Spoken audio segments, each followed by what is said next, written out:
Well, joining me now is Dan Illouz, a member of the Israeli Knesset for the Likud party.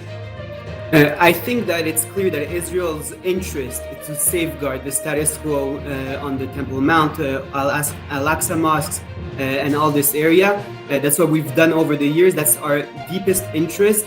However, we'll never surrender our right to defend ourselves when violence is used against us. And in your reports, I hear a lot about police storming into Al-Aqsa. First of all, we didn't storm into Al-Aqsa. We were responding to violence against Israeli police, and they forced our hands. We have a small minority of worshippers that go to Al-Aqsa who end up hurting the big majority of Muslim worshippers who want to actually go and that pray is not the peacefully characterization of that event, I have to say, Dan.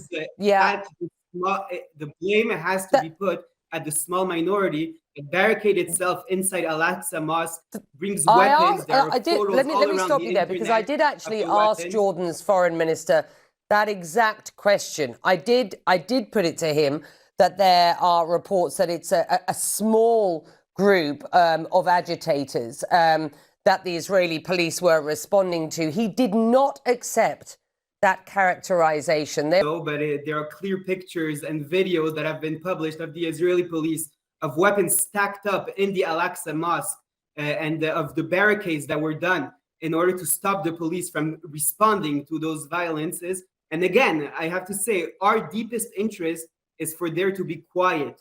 But again, we will not surrender our right to defend ourselves.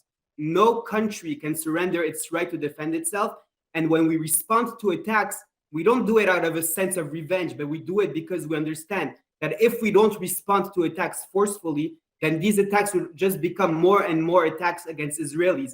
And I have to say, attacks against Israelis that are happening right now from Lebanon or from Gaza, they're attacking Israeli civilians. Not only do they not differentiate between civilians and military, they're targeting civilians. This is the clearest going against international law, and it's something that the whole free world should go against.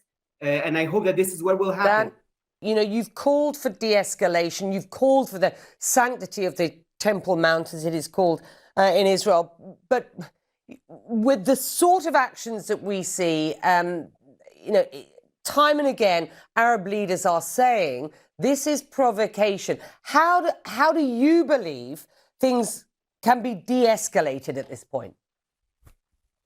Becky, what is our alternative when people come with weapons to the Temple Mount and endanger the peaceful worshippers and endanger also our police force? Of course, we're going to defend ourselves, but we're trying to do it in the most focused and the most focused way. And that's what we're going to keep doing, how the Israeli police acts in a responsible way and only responds to attacks against it and to weapons that are brought in by fringe groups within the Temple Mount.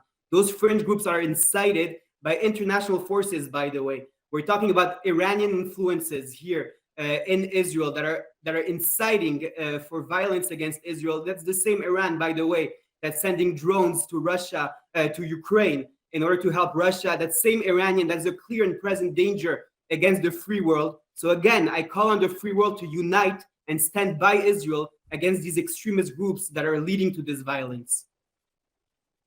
Dan Illouz, thank you for joining us on the show. Your position, your perspective is important for us.